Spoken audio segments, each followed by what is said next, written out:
I noticed the chair that I sit in while we record is very, very squeaky. Yeah, I know. You were saying last episode, you were like, I think you were just like, I'm not going to sit in this chair anymore. Yeah, I'm not going to sit in this chair. Instead...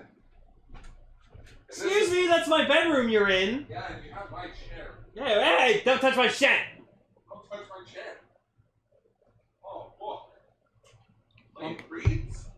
I'm sorry that Ichi and Paul were playing fucking Final Fantasy one night and I was itching to play Gears, so I took that chair, put it in my room, set up my 360, and then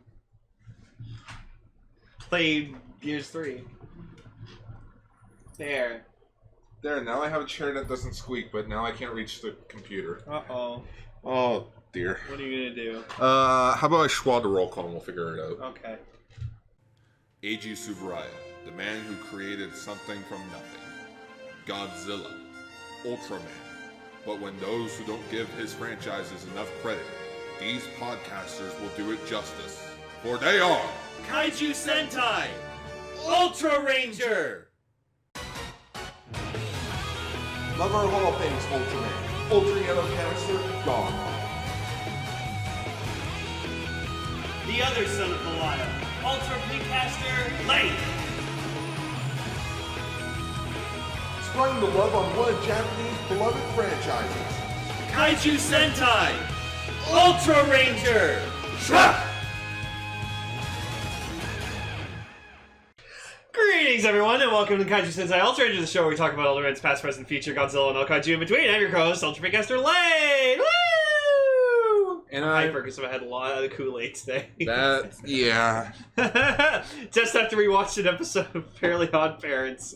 About all of them having a sugar rush. Because fucking Timmy Turner wished for just only sugar in the world. That, well, just desserts. Yeah. Just desserts. And yeah, I am your host, as I properly said that. Grr! I am your host, Gar. Or Grr. Yeah. Or in high school it was Gar. Grr! We're back. Yeah.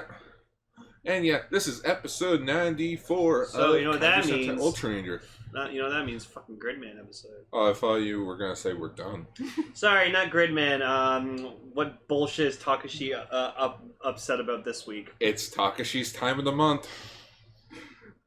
Yeah. I will say, though, it wasn't too stupid. Oh, no, his reasons for this for this episode, these two episodes. It was kind of reasonable. Like, he has a reason not to kill people over it. Oh yeah, he doesn't commit genocide this year. Or this. And then last. episode 17, he was just like, Well, we'll get to it. yeah, we'll get to it. But yeah, we're talking about. Oh, sorry. Yeah, we're talking about episode 17 of Ultraman and Ultraman Tiga, and episode 16 and 17 of Denkou Choujin Gridman. That's some weird timing. Perfect timing, but weird timing. Yeah. Alright. But first, as always, we have some news. Uh-oh. Which our first news story is, shockingly enough, about Gridman. It's a mook book. Yeah. I love mooks. It's one of those big compilation books that covers the entire series. show. Yeah. Yeah. Gridman, Denkou Choujin Gridman will get a companion book due to come out on September 26th. Well, that's why it's called a mook. It stands for media book. Yeah. Okay. A mook. What a mook. September 26th. That's my mom's birthday. Here you go, Mom. Happy birthday. Here's the Gridman mook, and I'm going to Japan for SubaraCon. Bye. Oh my god, Superhuman Samurai Cyber Squad's available on DVD. Yeah, it's always been available. We need to buy it on DVD so we can actually watch it officially. How about you find Volume 1 first? Okay. You find Volume 1, I'll actually be interested, because I can only find Volume 2. We had to eat all 52 episodes of Cyber Squad is on DVD. Not in the one giant pack, it's like two separate sets. Volume 1, Volume 2. Mm-hmm. But yeah, in 1994, the series was imported as Superhuman Samurai Cyber Squad. And in 2018, to celebrate the franchise, the series' 25th anniversary, we got SSSS Gridman. Yeah, we do. So far, there is no confirmation as to whether or not those two shows will also be added into the MOOC. But so far, the book will include interviews from the cast and the staff of the show, as well as a look at the toys and overall designs of the monster suits, sets, production photos, and much more. Damn it. I was like, yeah, I found it. Unavailable. Yeah. Try checking eBay. It was on eBay. Oh god, I was gonna Yeah. Next news story, which actually for this MOOC, I may be interested in it. I mean, it'd be cool just looking at Gridman shit. Yeah, like official photos, man. Oh, Gridman looks so good. He does look good. I want figure arts Mm-hmm. of Gridman. Make a fucking figure arts original Gridman. I will buy Gridman. I would buy it too. I'd buy it just for the design. I still kind of want the mini plus set. I'd probably post him doing his Grid beam.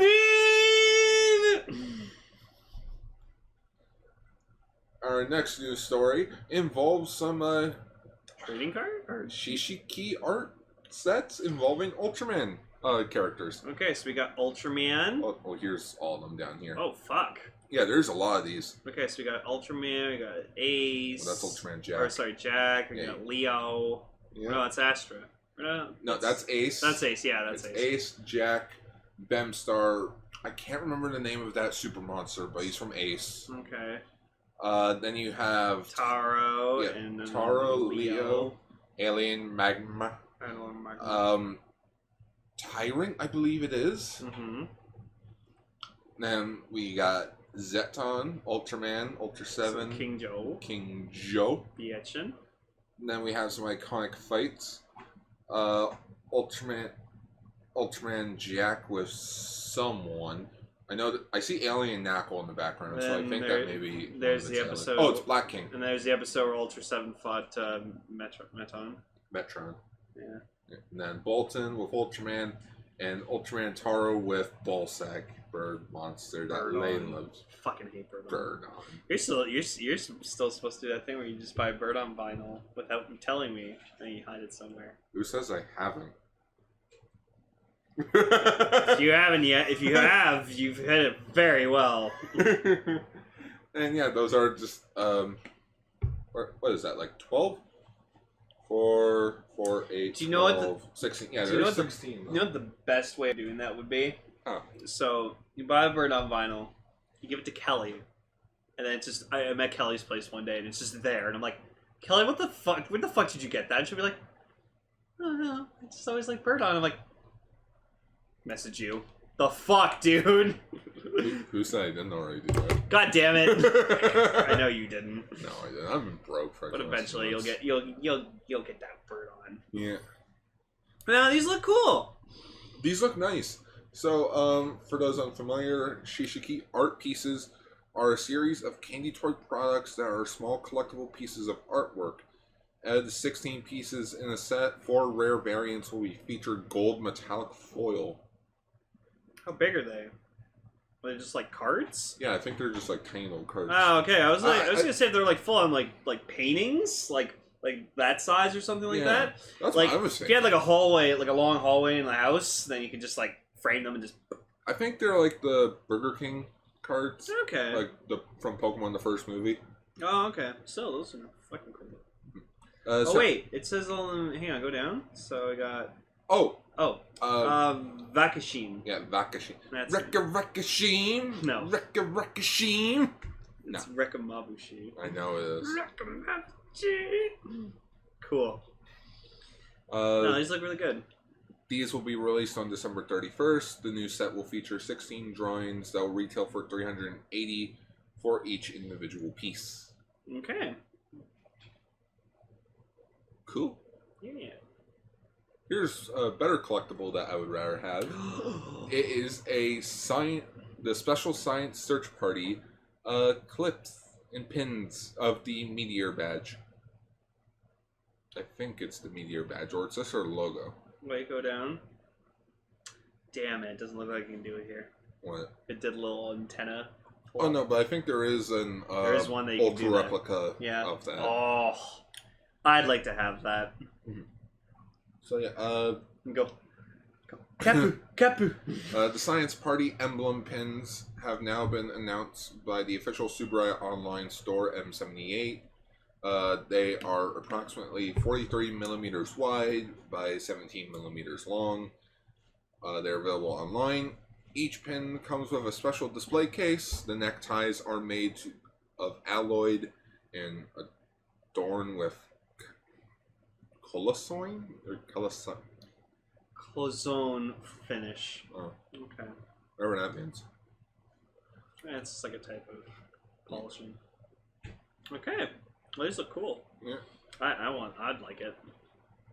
Oh yeah, and they also come with a display case. The thing that they invented something that small as a communication device in 1966, that's impressive. I know it's like a fictional series, but... The necktie clip will go for 3,000 yen, with tax not included, and the pins will go for 2,000 yen. See, that's how pins should be. Like, it's like with my old manager's name tag. It's just a magnet instead of an actual, like, freaking, like, pokey needle thingy. Yeah. I hate those, because it ruins your shirts. No, that's cool. If I was, like, the president of Subaraya Canada, I would wear that. Oh, you'd always wear it, yeah. Subaraya Canada. Gar, did you have that dream again where Subaraya Productions had a headquarters around the world and you were the president of the Canada one? This time I was the vice president. And just you have an Ultraman statue of Ultraman Nexus because he went to Canada. No, just walk into my office and there's just Kamen Rider stuff on my shelf. I'll never forget that episode of X.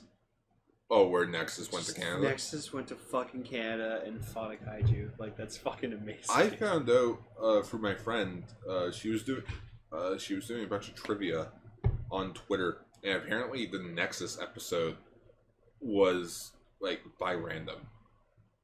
They were just like, let's do a Nexus thing.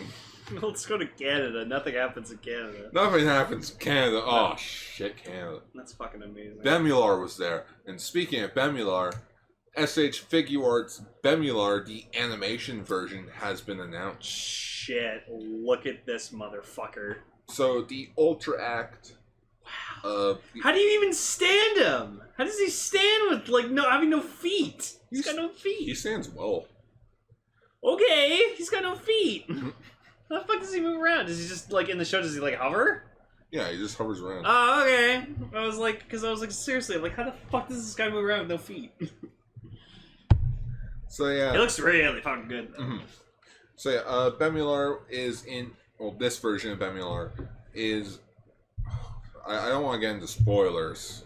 That's okay, don't get into spoilers, then. Yeah. I plan... So, my plan is in October, I'm gonna watch all...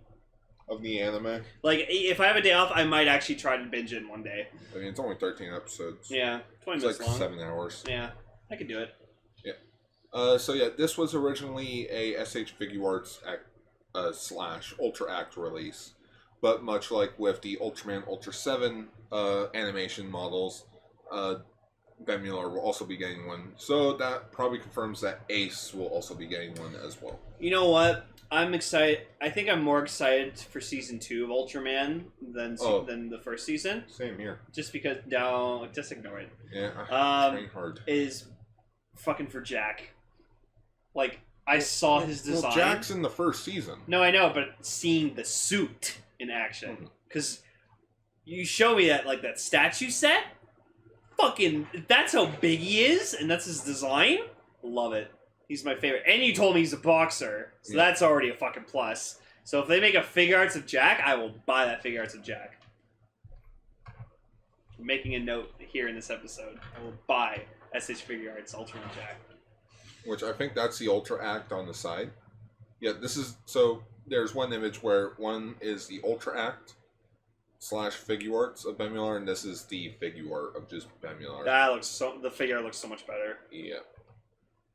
Because this was based on the manga. This, you actually have something to go by. That's interesting that they went with this design for Bemular, because, he doesn't look really anything like his monster counterpart. There's a reason for that. I'm gonna go on the next news story. Okay. And look, apparently the creator of the Ultraman manga decided to create a Tiga suit. And it's just called Ultraman Suit Tiga. Oh, that's cool. Okay. Alright. This is a Can we get a fucking manga Belial? That'd be amazing. Manga Jeed? Go look up fan art for that. Fucking just put guy in the manga. Just have guys show up randomly for no reason, and then the villain of that arc is fucking Juggler. He's just there looking for Juggler. Well, Because Juggler's fucking causing trouble. apparently in one episode of the Origin Saga, the two creators of the Ultraman manga were cameos. And they actually did watch Orb. Cool. And apparently, Guy's actor actually reads the manga. Cool. Yeah, good to know Guy. You know what? I feel like Guy's actor was always a Ultraman fan, and then when like Super Rai approached him, just going, "Hey, you want to be like an Ultraman for the 50th anniversary?" And he's like, "Yes, fuck yes, I do." Who would turn down an offer like that? You get to star as an Ultraman in the 50th anniversary project. Ichi, Cell, Raven. No one would. No one would. Just naming people that we know. I know you and I would. Oh, yeah. So, yeah. This is happening. There's no particular reason as to what's happening with it, aside from Bandai has plans to make a figure-rise model kit based on it. Release info of the piece have yet to be released at this time, so hopefully more in the future. Bitchin'. But yeah, as for the suit itself, It looks good. It looks good. Like, for being Tiga, yeah, it looks really good. Well, I like to think that on the suit, like where like the yellow like lines are on the chest, I'd like to think they glow. Maybe. I think so. I think they would glow, and I think that'd look fucking awesome. Cool. Well, who knows? Maybe Tiga will show up eventually. I mean, at this point, we know the Leo and Asher brothers are in the manga. Taro's there, so maybe in the future we'll get to see some Heisei Ultraman show up in the manga. I wonder when they'll do a figure arts of Taro, it'll either be just his regular version or him on fire. If he gets one. Yeah. I feel like this show has gotten enough popularity that they're like, no, we can make figure arts of them. Maybe when season 2 comes around. So we've already made Bamilar, they've already made Ultraman, they've already made Ultra 7. Ace will probably be next. Yeah. But yeah, if they make Jack, I will buy Jack. Jack and Zafi, I would definitely buy. Oh yeah. And that is it for the news. That's right. So let's talk about some of that classic old Ultraman.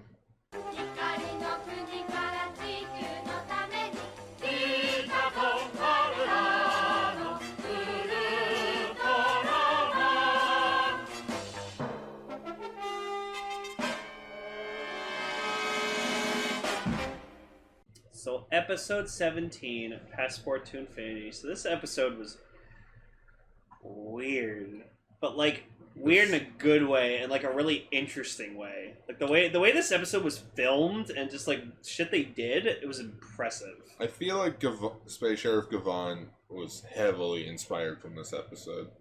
Because remember how in Gavon they have that weird dark dimension? Yeah. Where they go fight? Yeah. Well, like, that's the thing. So, like, the kaiju for this episode was, like, really weird. Oh, weird. So, like, it's the fourth dimension monster Bolton. Don't confuse that with Bolton. Oh, trust me. It's Bolton with a U. We'll get to that with Gridman. Just keep talking. Okay. So he's like this. He's like starts off as like two separate meteorites or something like that, and then just like if you try to like use rays or experimentation or something on it, it just causes it causes you to send you to a fourth dimension where it kind of like warps your reality and you can't go anywhere, you can't escape, and it is truly hell. yeah, well, yeah, and it like fucks with your perception. So like you could be like running like up a flight of stairs, and then you'll just end up like outside running an infinite fucking flight of stairs. And it happened in fucking this episode. Well, Ide didn't have first off, Ide didn't have enough power stars to get to the top. So yeah, this is actually a really heavy Ide Arashi focused episode. There he is. That's him? Yeah, Bolton. I have a kaiju card of him from Orb. Wow. Yeah, it came with the I want to say it came with the Dark Orb ring. That's cool. You got a card. Yeah. So I was thinking about it, I'm like, wait a minute, I have a card. So this episode we also get another foreign character. What's his name, Lane? His name is Sir Yesterday. Like, we're not even fucking shitting you. Well, I don't think Sir's his first name, but they did refer to him as Sir Yesterday. Or Mr. Yesterday, and then, there's Yesterday's secretary. Which, Yoko Fuji. So, but she fucking said that. Like, they were like, oh, you must be Yesterday's secretary. And I'm like, where's tomorrow's secretary? Oh. Yeah, so, She couldn't have killed Mr. Yesterday. Look at her. No, I know. Fucking, Ide being the sexist in this episode. Well, it's not being sexist, it's just he was being flirty. Really flirty. Yeah, super flirty. And, also, I have no idea for an Ultraman drinking game. Alright. So, take a shot every time someone says cap. Every fucking so many times this episode, everyone's like, Kapu! Kapu! Kapu! Kapu! Kapu! Kapu! Fucking, I love when Fuji says, Kapu! Kapu! Kapu! Oh, this episode made me love Fuji. She's hot. She's adorable. She's pretty hot. And I think her actress still works for Subaru Productions. Cool. She works in the I think restoration for the old shows. Cool. Yeah, she makes a little museum. I feel like she has her uniform still. I feel like she does, and I think she made a cameo in the manga. I think she made a brief cameo in the manga, but she didn't in the anime, which was a bit annoying. But yeah, so Sir Yesterday, he's a scientist, and he got this meteorite from the Barren Desert. The Barren Desert, which Barren is apparently spelled Barohn. Now, this is funny because we were having some computer issues earlier today. So when I got home, the computer wasn't working, and so I was like, all right, fuck, I'm gonna watch the episodes. So thank God I managed to find them on Facebook because someone ripped them from Kiss Asian and just uploaded them onto Facebook. So sadly, I watched everything on 480p when I'm so used to the amazing HD crystal clear Blu-ray rips of all. I mean, I'm just saying, my laptop was still working. You could have easily just put my laptop out here. Nah, I wouldn't go in your room and touch your stuff without your permission. I gave you permission. I know, but I wouldn't want to touch anything unless you were there. I'd rather you just bring it out and let me watch it. Okay. Yeah, it's just a respect thing. But so he's experimenting on the meteorite. Gets sent to the fourth dimension, but we don't know that. We just assumed he just disappeared, and we're never going to see him again. So then when Ide and Arashi show up to investigate his disappearance, he just, bam, pops up right in front of them outside. And he's even wondering where the fuck he came from. And then the meteorite that he was experimenting on just ends up somewhere else. It floats away. It floats away, and then ends up in the middle of the road where these other two fucking scientists, I think one of them name was Kawaguchi. Yeah, Professor Scientist Kawaguchi and Mr. Yoshizawa. Yeah. So then Kawaguchi's experimenting on it. Same shit happens to him, but it's really weird because he's trapped in his lab, and so he tries to escape, but it keeps warping so he can't go any further than he already is. He's tripping balls. And he's just tripping balls. He's losing his mind.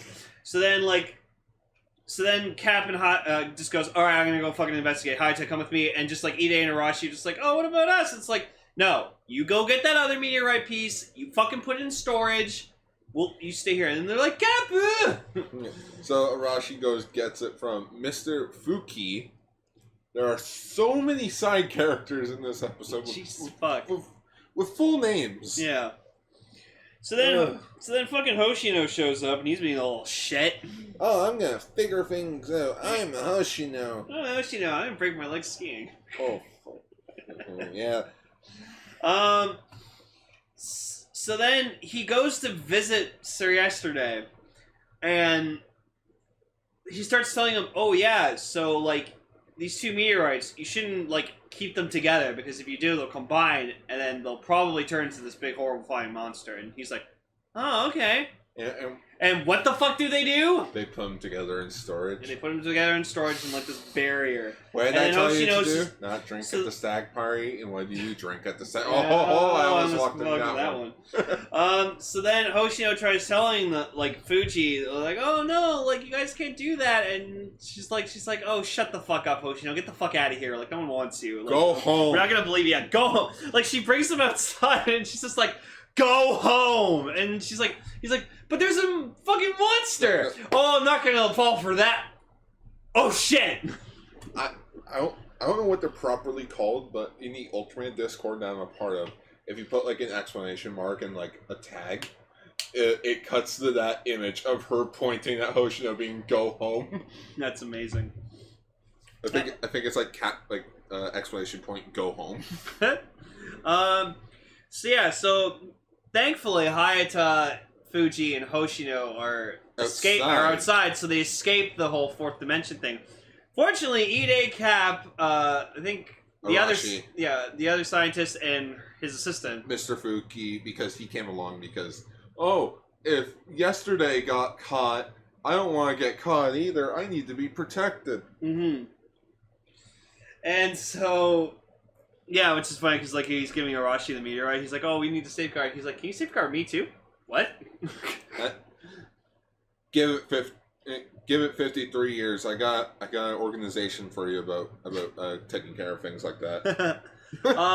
So yeah, so the two meteorites combine, we get Bolton, and this fucker's weird. It's like a sponge type of. Well, no, it reminded me of like Shuckle.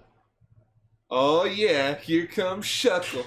So then the military decides to just fucking get involved. So they bring out tanks, they bring out jets, but then like it brings out like these little pieces of like machinery or like antennas that come out of like its holes. Oh, you mean the egg beaters? Yeah, and then like it was fucking egg beaters. Like egg beaters, yeah. So it's not that they looked like egg beaters; they were egg beaters. He shoots the tanks, and the tanks like collapse into the ground, and they get sent to the fourth dimension. And then the jets come by, or flying, shoots at the jets disappear, and then he fucks with everything. He summons the jets onto the ground. They're sliding on the ground. They explode, and then he summons the tanks, but they're in the air, flying. They explode. So like, the entire military's dead. They're all dead. And then, like Cap and Arashi are together, and like they're trapped in the lab. They don't know what the fuck to do. They're just trying to run around. But then the funniest part of the episode is fucking Ide. Because he's just like, all right, guys, come on, let's go. They're like running, fucking end up outside. They're just like, what the fuck? Or like they're in like this weird other They're going building. up the stairs, then they end up outside where a bunch of stairs were. And like you can tell it's just like they're in front of like a matte painting of just like these stairs going up, and just like there's a little black dot that's supposed to be Ide.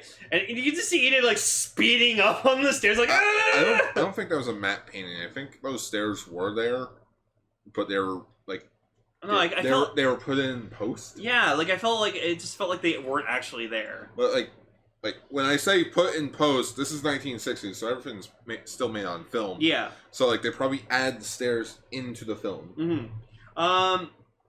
So it's really funny, and then like they go near like a cliffside, and he's just like, "All right, we're gonna fucking jump." Well, wait, what? You're gonna fucking die? No. I feel like this is the way to get out of here. So you just jump off the cliff, leap. And then he fucking ends in Ultraland. In Ultraland. Just cut the Shubikawa from Orb in the angel outfit. So then he ends up dropping into a fucking garbage can.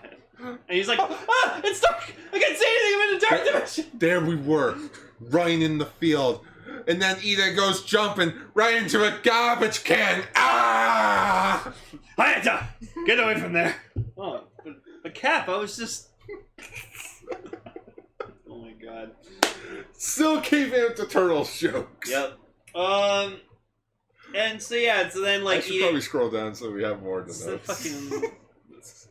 This should just be the fucking thumbnail. Just like the turtles, like them in the apartment. You just like Ralph, like Arat or Hayata's fucking Raphael just going at the windowsill. No, that would be too difficult. Yeah. Even though I'm not that good. So then, like, they all get together, and then just the most bullshit fucking thing. So Hayata just decides, alright, this is the perfect chance for me to go transform into Ultraman. So he fucking just runs out, jumps, and like Fuji and Hoshino are with him. So like they see him run up and they're like, Hayata, and it just cuts to him just fucking transforming Ultraman. And I'm like, no fucking way they did not see you fucking do that. Well, like I say, I like the manga. I like how in the manga, the 2011 manga of Ultraman, Ide says, it's like, we knew you were Ultraman. We were just kind of hiding it from the public. Yeah. Which that's just my headcanon. They know. They know. It's just, it's better off to not say anything. So, yeah, so then he transforms to Ultraman, and then this is where fucking chaos ensues. It's like, Ultraman is trying his fucking best to fight this thing, and just, like, he, like, gets him, like, mid-flight, and then he just starts spinning him, and he's just spinning, and spinning, and spinning, and spinning, and spinning, he just spins so fast. And then he, like, spins him underground, but then, like, fucking Ultraman's like, no, fuck you, and, like, gets up. And we actually hear him do, like, a proper, like, swatch. Which I think I know how Ultraman beat him. So I think just the fact that Bolton, he could control things that are very slow. Mm-hmm. So Ultraman thought, well, if I just go faster than what Bolton's already making me do, it's gonna freaking it's gonna fuck with him. Yeah, it's gonna overcharge him. In which that's what happened. It basically broke Bolton from the inside. Yeah, so then he, like, used his Spacium Ray to, like, launch him into the air, and then he did it again to, like, blow him up. And then he turned him back into, like, the meteorites, and then he just took them in his hand, and he just fucking crushed them. And I swear to God, the fucking sound they used for him crushing the meteorite in his hand was just the sound of a guy biting into a chip. Like, it just sounded like... What was that? What's the sound if you want to crush a meteorite in your hand as Ultraman? Just eat a chip. Oh, I thought you were actually going to crush the chip in your hands. No. It sounded like someone biting into a chip. Yeah, and then, like, Ultraman flies off, Fuji and Hoshino find Hayata on the ground, all dizzy. Everything's back to normal, except for the military. I think the military's kind of fucked. Yeah, and then we just, like... some of the tanks ended up underground. I think this is one of my favorite, like, endings to an episode of recent. So, they go in, and it's like, oh, what happened? Like, oh, the monster's, like, gone. It's like, oh, and just Hayata's like, yeah, I defeated it. And just, like, I'm like, oh, shit. And, like... Fuji's like, hey, just kidding. It's like, oh, yeah. And then Hayata's like, yeah, Hoshino saved me. And Cap's like, did you now? Well, Hoshino, that deserves a reward. What do you want? Just flips. Just to him. No, he doesn't flip. The screen does the screen does like a Lucas wipe, in which it transitions into him in like a science patrol. Yeah, so I guess they make him an official member. Yeah, he is an official member now. Wow, and like I gotta say, Hoshino looks pretty cute in it. In which I also looked it up. Episode 25 is his last episode. He's in. Okay. And then he's... he was good for over half the series, so good for him. 2/3 of the show, that's not bad. Yeah. Kind of reminded me of the episode of The Simpsons where Bart saves the town or something, and they're like, oh, what do you want for his reward? He's like, I want a driver's license. And they're like, okay, string. Boy, I'm in the trunk. But yeah, so this was a good episode. It kind of fucked with your mind, and like... Sometimes the monster doesn't have to be a very strong monster. It just has to be a fucking mental psychopath. No, this thing almost fucking destroyed the world. And for a thing that doesn't have a face. Also, this is the first kaiju, I'm pretty sure, that like attacked the headquarters. Yes, this is the first time it attacks the headquarters. I think Zeton's the only other one. Okay. That attacks. Yeah, but no, this is a good episode. I really enjoyed it. Mm-hmm. Like I like that Ide got a lot of focus too. So yeah, I'm glad that everyone had something to bring to the table. That's why I always like in these Ultraman shows when every character has something to do. So I'm like, that's good. Also, yeah, fucking just so many people said the word cap. Kappa. Kappa. Kappa. Yeah, take a shot every time you hear fucking word cap in fucking episode of Ultraman. Well, anyways, you have liver cancer. On to Tiga. Tiga.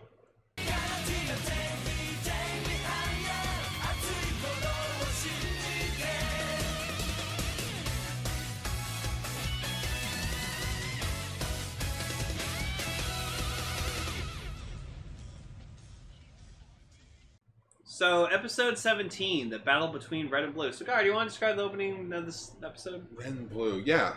So it starts off with these two random soldiers. We don't really, we've never seen them before.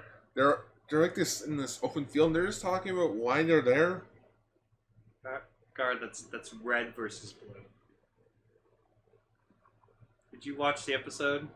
The battle between Red and Blue. Episode 17 of Tiga. I'll be right back. Alright, did you watch the episode? Yes. There you go. What'd you think? Oh, it was a pretty good episode. Yeah. I definitely like this episode. So we had our kaijus of this episode are the blue nocturnal alien Abolus A bolus. and the red noon type alien Red. Yeah, and which they are both aliens of... Planet Standal, I believe? Yeah, there are alien Standals from the planet Standal. Yeah. So they're the same race, but from two separate sides of the coin. Redel is a part of the Daylight race, in which, and Abolus, he is a nocturnal warrior race, in which they have announced war onto the planet, but they can only attack at night. Yeah, They because can't- they're sensitive to light. They're like the Mogwai from Gremlins. Yeah. That put them in sunlight, they'll burn. So they're trying to like recruit warriors that can survive both in day and night, and who's better to fucking do that? Cats. Yeah, but no humans. Oh, right. That was my second guess. Yeah. So they're just like the blue. I'm just gonna call them blue and red because it's just easier to say. Blue alien, red alien. Yeah. So blue, he's like it starts with like these guys like filming a movie, and so like I guess like the blue thought that like you know the actor was an actual like warrior. Oh, he looked like freaking oh, I can't remember his name. He was like a GI Joe member. But yeah, he was like fully muscular guy, beating up people. The blue alien. He's like, yes, I shall take you, and like he takes him up to his ship, and then we meet up with this boyfriend, girlfriend, Yeah. brother, sister, No, I husband, think it's boyfriend wife? girlfriend. So yeah, boyfriend, Whichever girlfriend. you want. Choose your poison. So like, well, yeah. So the guy's a boxer or something. So he tries like fighting Blue, and Blue like kicks his ass, and then Red stops him, Yeah, Redel shows up and he like attacks Blue. and then it just like cuts to Red at this like old woman's house. It was really weird, really abrupt. Yeah, Which like this. I do like how he talked to the police officer. The officer's like, "Now hang on, is this alien you were talking about red or blue?" "No, I'm trying to tell you, there were two of them, looking the same. One was red, the other was blue. One of them was voiced by Scott McNeil. And then I think this was reboot." And then the base, like they're looking through all like their database of all the kaijus they fought, and they're like, yeah, none of them match this description. Oh no, shit, Sherlock. But yeah, so like Red ends up with this like old woman in her house or something like that, and like it's interesting. Every time like they cut to like a shot of the house, you can tell it's like obviously a fucking model. Yeah. And she's just like talking to it, and like we find out later that like they speak telepathically, so that's why she's like talking to him, going, "Oh, so you're an alien Standal." Oh no, just, oh, you're a Standal. Well, I only know Americans and French. Yeah, I'm not. My memory's not much good these days. It's like, oh, do you drink tea? Here's some tea for you, Sonny. Oh, I haven't been able to eat much since my husband passed away. You know, I'm old. I'll give you money, I promise. Yes, a prom dress does sound nice, but I don't need one. So she was like a really like cute That- old lady. Gentlewoman. Yeah, but then like we get like a scene later where it's like really fucked up, where like she goes to like buy like a bunch of groceries, and like the store clerk's just like, "What? Are you sure you need all this?" And it's like, "Yeah, you know, I'll just put you in for your normal." And she's like, "No, give me all of it." Because she thinks he'll show up again. Yeah. So then she goes out, and then she meets like this punk dude. And Yeah, like, because she's on a bridge and she's just looking at the water about how like futuristic the city looks. yeah. And like, you know, the fucking asshole that's on the bridge, he's like, jump already. Telling her to jump. Yeah, and then she like throws her food at him, and then like fucking pushes to the ground. And I was like, oh, fucking asshole. But then like Riddle comes out of nowhere and just fucking stops him. And then she's like, no, don't be violent. Like, it's okay. Like, I'm alright. And Riddle's just like, that's not cool what they did to you. That's no good. That is no good. So Riddle freaking Riddle walks her home, but then the Guts team finally shows up. Like, they showed up before, but they find the alien. In which what happens is it's like that's when Riddle tells them everything about, you know, the whole planet, the war, and how he's on Earth trying to hunt down humans. And so like the elderly woman's like, I know what you guys need to do. And the Guts team is like, what do we do? And she's like, are those helmets are your heads as good for putting those helmets on? They're all like, oh no, I get it. Yeah, so they all figure out like they're all warriors, so they need to like stage fights But to Hori's to get blue to come. So yeah, Hori's just like, well, he was gonna like protect the old lady. Yeah, protect the woman. So then they make like a city-wide announcement going like, yeah, there's a blue alien going around looking for anyone who's fighting. So stop fucking fighting. So like we get like a scene where like this like brother and sister are like fighting over a video game, and like the mom comes in just going like, do you stop fucking fighting right now? Do you want fucking Bulbous to fucking come and take you? And so then the brother's like, okay, here, have the game. No, you have the game. No, you have the game. And it's like, oh boy. Mom said it's my turn on the PS. On the Xbox. I love that fucking picture, Kylo Ren just. So yeah, they're dressed up as like drunks and bystanders. Yeah, and they're having fun. They're fucking around. In which Daigo and Shinjo get kidnapped. In which Commander Makata is like pissed, upset. Yeah, he's like, I didn't get picked. What? It's like Zoidberg. What do I smell? So then, yeah. So Daigo like ends up getting transported, but then like Shinjo gets like encased in stone or something, like in the wall. He's embedded into the ship. I saw it. I was like, oh my god. So like Daigo tries fighting Blue, and then like Blue's about to get him, and then Riddle shows up, and they start fighting, and he gets shot and like injured. But the thing with Riddle is he mentions how since Obelisk can't fight during the day because he's weak, it's vice versa with his race. They're really weak at night, in which he knows he's not as powerful as Obelisk. So I think Riddle was going in there as a kamikaze type of situation.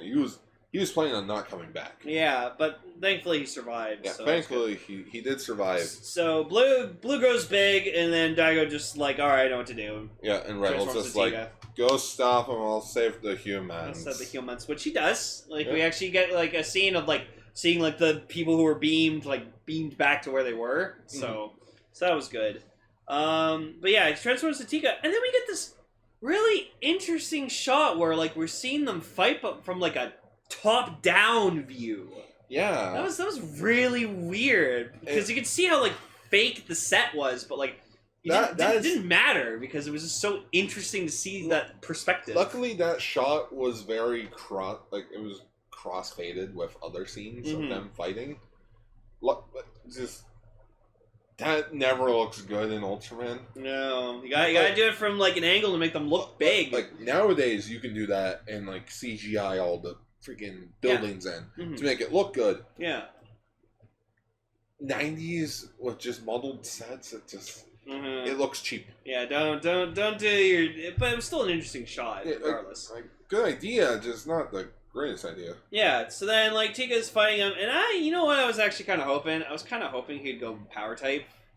Yeah, he didn't change his forms. But I was kind of hoping he was going to, just to kind of like be like this for Riddle, and like, you're blue, I'll fight you with a red form. Well, maybe if Riddle died, I think he would have won power type. He would have won power form. So yeah, to show them that like red is strong. So yeah, so he uses this like weird attack to like kind of like stun him. Like it was like shining like a bright light on him or something like that. Apparently, it's called the timer flash. Okay. It's So you like blind him with his timer? yeah. That's cool. He used the energy from his color timer to like solar flare type. That's why he like immediately went like. Yeah. Immediately. Like at first, I had in the notes being like he used a solar flare type attack. And I'm like, it's Ultraman. What's the name of it? Yeah, that's the great thing. Like I looked up Tiga on the wiki a long time ago, and like they have a list of like every single fucking technique he uses and its name. He has like over 20 techniques. Which what I like about the Ultra Wiki as well is that like with the names, there's like a GIF of like that of him using names. So it's like, is this what he's doing? And like you look back, and it's like, yeah, that's what he's doing. He's using this attack. He's using this. And then he just he destroys him. Yeah. So yeah, like Obelisk is dead, and Reynolds just goes back to his planet. And you hear like the old lady going, "Oh, okay, goodbye." Bye bye. She was a sweet old lady. I like grapes. And like there was a scene earlier where like Hori's like about to like preparing himself like a nice hot bath in like her house, and then he goes over and he's like, "Wait, where's Rattle? Did you let him go?" Yep. Oh, now I feel like a piece of shit for staying. Fuck. We're going. Fun fact about this episode: this was the final episode to air in 1996. Wow. So we're in 97 now. Yep, airing on December 28th, 1996, 3 days before the start of 1997. Damn. But yeah, no, this was a good episode. It was interesting with like bringing in like two alien characters and like one of them being like really bad and the other one trying to like be like a positive side to like the conflict. It's a good world building situation where it's like like not every alien is an invader. It's like they're like the Bounty Hunter episode. It's like no, there are aliens that are good. It's just fucking space is shit. Yep. But definitely a good episode of Tiga. Yeah, no, Tiga's stepping up. In which the alien designs this time around, I like them. They were really good. You know what the blue one reminded me of? Mm-hmm. You can look it up after the show, but it reminded me a bit of Shockwave from the Transformers Prime cartoon.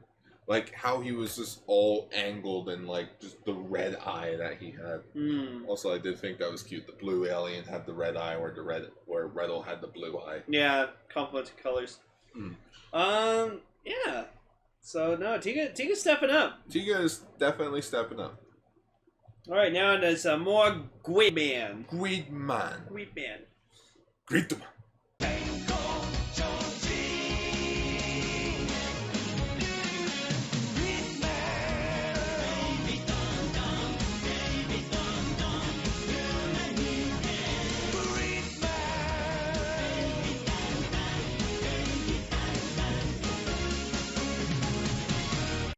So, episode 16, Ippei is scared. So, this was a really interesting episode because it was about a fucking, like, bank robber / murderer.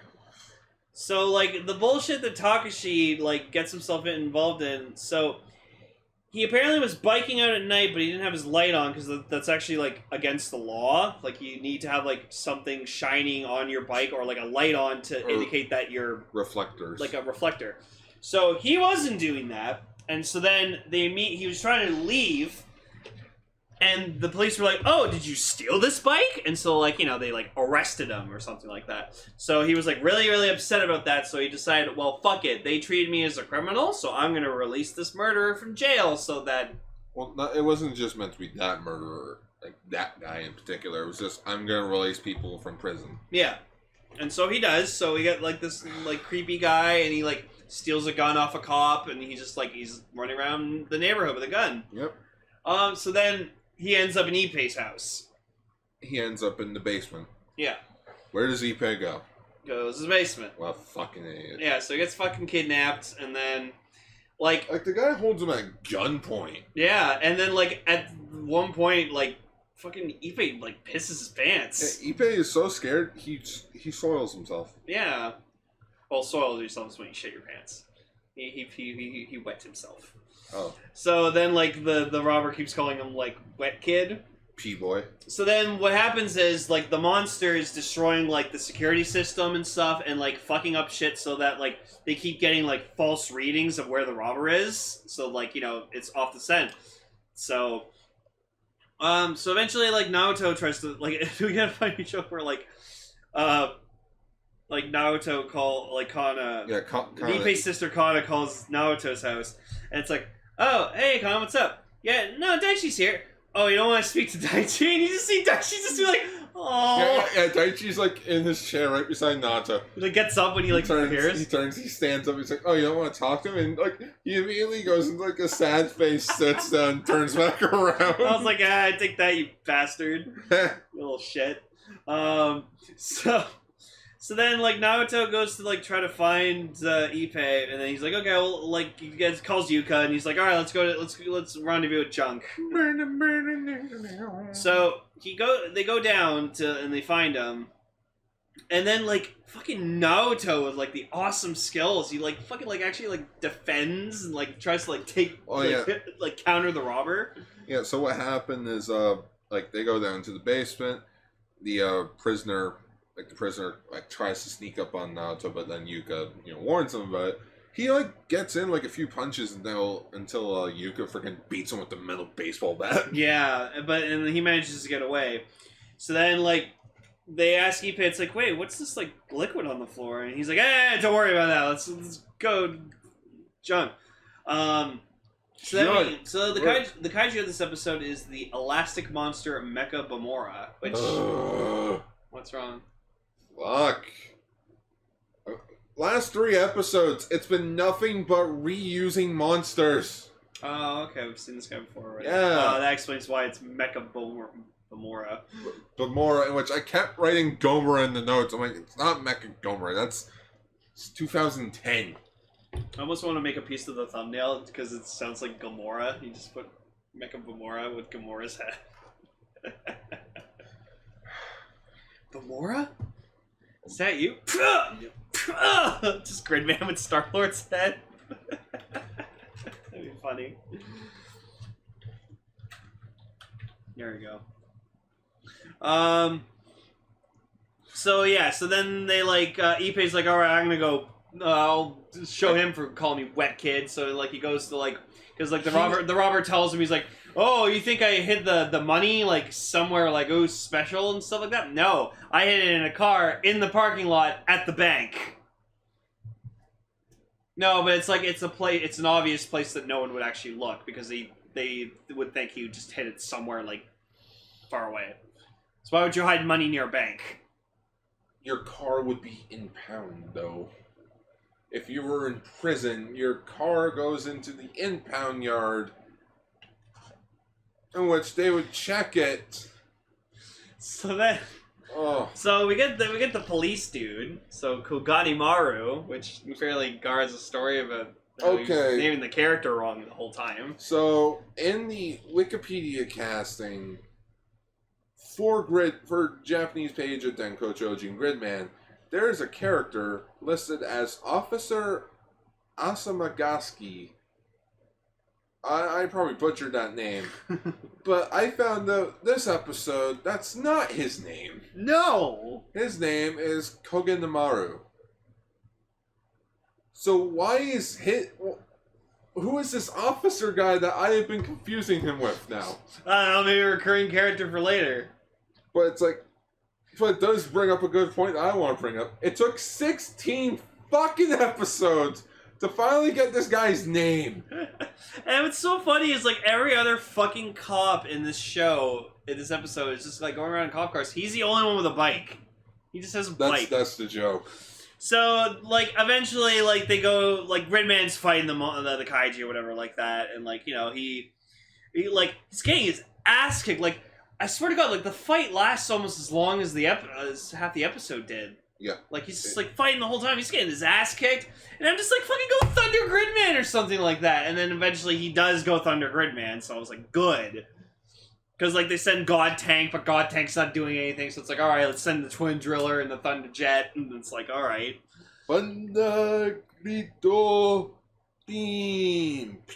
So then the robber gets to his car. He, like, gets the key, opens the trunk, finds the money. And he's like, all right, cool. But then, like, the cop and Ippei, like, go to stop him. Which, they do. Like, yeah, they catch him. And Yuka calls the police after they destroy Mecha Bomero. Bamora. Mecha Bomora. I don't give a shit. I hate when they hate this guy. I kept calling him freaking Gomer, okay? Oh, Mega Gomera. I love Mega Gomera. Yeah, she defeats him. He fixes the police station network, and then Yuka calls the police for backup. And then that's kind of the end of the episode. Yeah, I think I love the thing he says for the autograph, and the Oh, three of them go up, and it's like, oh, you want my autograph? Yeah, go. He's like, no, we don't need your fucking autograph. I was the one that saved the day, bitch. Yeah. So this episode was okay. It was cool that kind of shit got real, and I did not expect Ippei to fucking wet his pants. That was. To be fair, if I was in his position, I probably would have done the same. With a gun. Yeah. Straight at your head. Yep. He even got tied up. I was like, Jesus. Got tied up, freaking duct tape. So then we cut to episode 17, A Lonely Hacker. This, I feel was the better episode out of the two. Yeah. So... Junk gets hacked into by this other, computer-savvy kid. Named Sneakers. Yeah, that calls himself Sneakers. His name's Shigeru. Yeah, Shigeru. In which, he does this for fun and shit. Simply because he doesn't have friends in the real world. Because, we find out later he's, confined to a wheelchair because he got in an accident. But then his sister, makes a mention going, oh, no, he can walk. He just doesn't have the confidence to do it. So, it's like in, Ricky Bobby. Yeah. When he's in a wheelchair and they have to tell him, it's no, you can walk. He just doesn't have the mental, he's just not in the right mental state. Yeah, it's like in Dragon of Bruce Lee's story where, he got, really fucked up and he injured his back, and then he thinks he can't get better, and his wife's like, no, we're gonna fucking make you feel better. Here, let's start writing your new martial art thing that you've been talking about before this happened, and we'll get you back on to back up to stuff. So he hacks Junk, steals the Thunderjet data, and he's like, ha ha ha ha. And so then, what's interesting is, Takeshi doesn't really have, a motive. He doesn't get, pissed off and then decides to send the kaiju. He finds out, because Gridman goes, alright, let's combine and we'll go talk to this guy, and, we'll try to convince him. Yeah. So, obviously, he thinks it's bullshit. Gridman this episode, I feel like he has more of a character this episode. He did. Than just being the hero. Yeah, he talked more. Yeah, he was like, Naruto, let's combine, let's go to his place and try and tell him why we need that. Yeah, which Naruto does get it back. Yeah. So. Just, Gridman brought up a good point with Shigeru. It's just hey, we need that data back because I fight evil on the internet. And if I lose, you all lose. The world loses. Yeah. And what does Shigeru do? Shuts the computer off. No. Yeah, but then he kind of questions it afterwards. He's like, "Oh, maybe." What does he do the next day? He goes online. Posts about his encounter with Gridman, which Takeshi finds out. And he's like, "Wait." Someone knows about Gridman, which means we could possibly track and find out where Gridman is coming from, where his source is. I know where Gridman is mentally. I am asking where Gridman is literally! Thank you, Ant-Man and Wasp. Oh, he's at the junk. The junk? Ah! Oh, he's in the woods. Just now we know where he is mental. You know what? He's got to be a part of the thumbnail. Yeah. Fucking Walter Goggins. Yeah. Oh, I love that guy. Fucking loved him in Ant-Man and Wasp. Loved him in Tomb Raider movie. Loved him in Hateful Eight. He was my favorite character in the Hateful Eight, actually. So then the three of them or whatever find Sneakers, and they go up to him and it's like, oh, nice to meet you, Sneakers, and you just see him immediately going ah, shit. Ladies Man 217. Are you Ladies Man 217? Are you Ladies Man number 217? Yes, I love that. That's one of my favorite jokes in Transformers. Because this is Decepticon being so fucking serious with that name. Are you the latest man? Who was it again? Fucking. That was Barricade. That was Barricade, yeah. But Naoto, Ippei, and Yuka find Shigeru. Like, they find his, like, the area that he lives in, which that's how Naoto and Yuka find it, or Ippei and Yuka find out that he's in a wheelchair. Yeah. So it's like, there they are, just wheeling along. Going to the park. Ippei's like being an asshole to him, being like, "Oh, you should go outside. You'll be more fit. And, like, you shouldn't be lazy asshole and stay on the computer all the time." Which then he gets pissed off and he's like, "Oh, I want to go home." So I'm going home. So yeah, but the kaiju of this episode is the ultrasonic monster Fake Anacillus. I know. 4 now. And then I saw the preview for next episode. It's another 5 in a row. Wow. It's either just mechanized or a fake version of him. Or just the same monster with a new weapon. I mean, this makes me happy because I love mechanized things. I don't mind it. The monster designs are good. It's just I expect this from modern tokusatsu, where we give the heroes like freaking 50 gajillion power-ups, and we have like the same 12 monster suits throughout the show. Looking at you, Kamen Rider. Yeah, you fucking X-Aid. Looking at you, Ghost, through freaking now. No, Ghost had actually a pretty wide palette of monsters. Good point. No, X8 used the same fucking, like, 10 fucking X8 monsters. started the trend. Yep. But yeah, it's like, and everyone's like, oh wait, didn't we beat that one? It's like, no, because it wasn't a villain. It was a living thing in cyberspace. And SSS's Gridman had a daughter. Yeah. And we saw that at the end of the episode. No. With Auntie. It's like, oh yeah, that's my dad. It's just like, and we're like, oh. And look, the straight face. Like even Gridman acknowledges that like this isn't the real thing. Yeah, no, I'm gonna beat the shit out of it. It's a fake. So then Takeshi's thing is, oh, I'm gonna tap into every like hacker in the computer network and just turn them into my own personal like computer hack slaves and just expose Gridman. That's really hit and miss. That's kind of a genius idea, actually. Simply, like, I'll give him credit for that. It is creative. It's the only downside is that we only see Shigeru's point of view of it. Yeah. We don't see anyone else. So then, like, what happens is so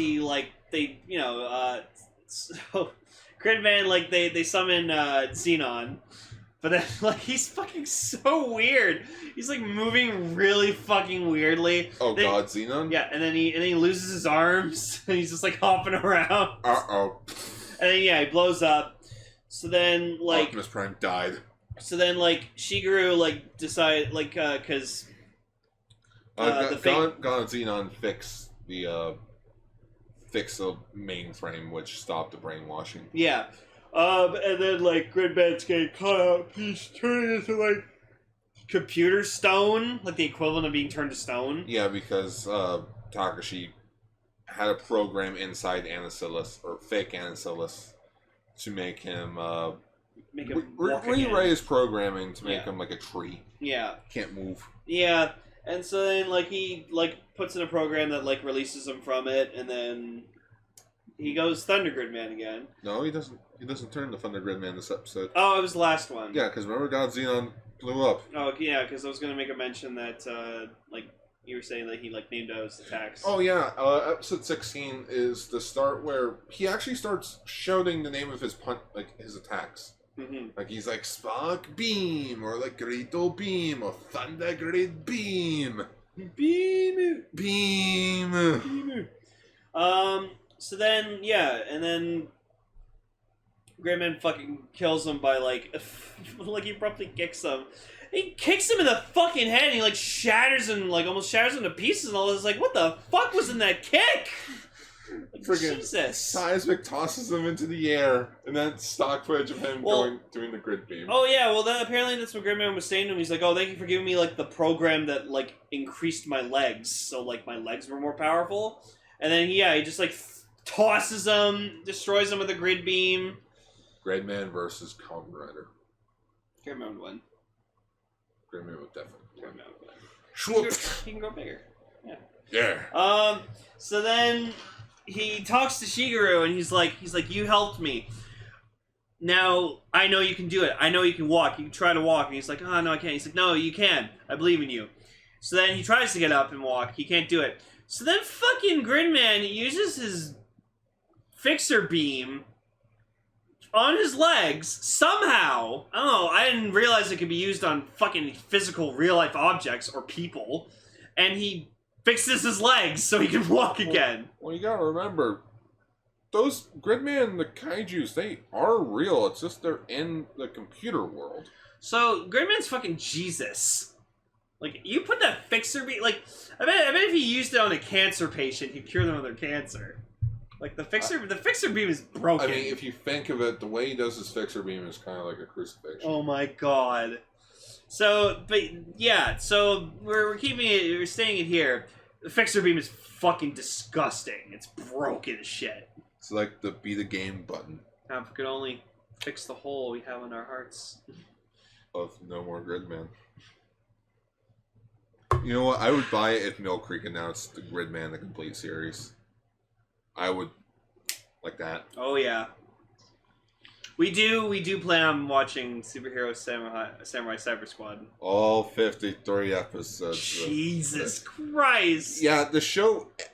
Get this. Apparently, the show ends the same way, but then they bullshit the actual end of it and continue it for 12 more episodes. God damn. Yeah. Wow. But yeah, so Shigeru, with the magic of fucking the Jesus Fixer Beam, he like gets up and he just like cuts in playing soccer with like the three of them and stuff. And it's like, oh yeah, it's fun. And Wait a then, minute. 3 boys, 2 girls. Digital Sentai Gridman. oh fuck. And then it ends with like Takeshi just going, why me? Why did I lose? And then we also earlier in the episode got like this weird shot of, like zooming in on him, just going like, meh, and just looking all evil, mischievous. Just add the Law and Order music. Dun dun dun dun dun dun. Fucking evil squirrel. So yeah, so that was great, man. Like I said, always looking forward to watching more of this show. It's cool stuff, man. Yeah. Both good episodes. Oh, pretty good episodes, yeah. Just I just kaijus, for fuck's sake. give us better. Give Gar new kaijus. Or better yet, give me a new power weapon or something. Give me a new form. Give me something. He did use the grid sword, which I was fucking happy about. Yeah. I also saw in the preview he I think they're stepping towards the dragon form, like Drago that he has. Ooh. So maybe that's why they're saving money on the kaijus. Maybe it's so that get 2 more freaking things. There you go. So yes, this was Kaiju Sentai Ultraranger, episode 94. Takeshi's time of the month. Yeah, Takeshi's time of the month. I really hope next week we just, it's like a really fucking stupid bullshit reason why he gets angry. That's like one of my favorite things in this show now, is just every time he gets, like, what causes him to cause death and destruction this week. Like, it's so fascinating. He's one of the weirdest fucking villains I've ever seen in fucking Toku. And, yeah, Layton brought this up, so we're going to briefly talk about this. So, we're kind of going to change the format of the show a bit. Yeah, so we're not going to do 2 episodes anymore. Like, we talk about 2 shows, because, like, it's just, they go by too quickly, and we do it, honestly, out of pure laziness sometimes. So we're gonna put our foot down. We're not gonna be better about this. Yeah, we're gonna be a bit better about it. So we're now gonna do 4 episode discussions. 3 minimum. Yeah. If like we 3 at the minimum. But in which, so next time so it's gonna be like 2 episodes of Taiga with your episode of Ultraman and Tiga. And with Gar's amazing, like, fucking amazing timing and proper dating of shit. We should be done Taiga before we wrap up the show this year. Yeah, so like when Taiga's over, we'll have talked about it in full. Yeah. So good for us, better than what we did for fucking Rube. Or Gene. Yeah, fuck. Not this time, fuckers. No, this time we're finally gonna finish a show on time. Yay. As long as the fan subs keep happening. Yeah, no, they've been good lately. Yeah. Like every week, we're like, is there a new episode of Tiger out? Oh, there's cool. Which we're gonna go watch the new episode right now. Yeah, so schwa for now. Schwa for now. Hey everyone, thank you for listening to this episode of Kaiju Sentai Ultraranger. We appreciate your dedication to listening. If you have an opinion on the news or shows we talked about, leave a comment down below. #comments for Lane. If you want to check us out on other social media pages, you can check out our Twitter pages. As always, you can follow me at twitter.com/autobot. You can follow me at twitter.com/Lane_. For other pages, you can find my blog, Gar's Toku Blogs, on facebook.com. And while you're on Facebook, why not give Radio Sentai Castranger a follow? For older episodes of our shows, you can find them at castranger.podbean.com. And we also have some merch, such as t-shirts and bags, available at tpublic.com. That's all for this exciting episode of Kaiju Sentai Ultraranger. Until next time, Schwa for now!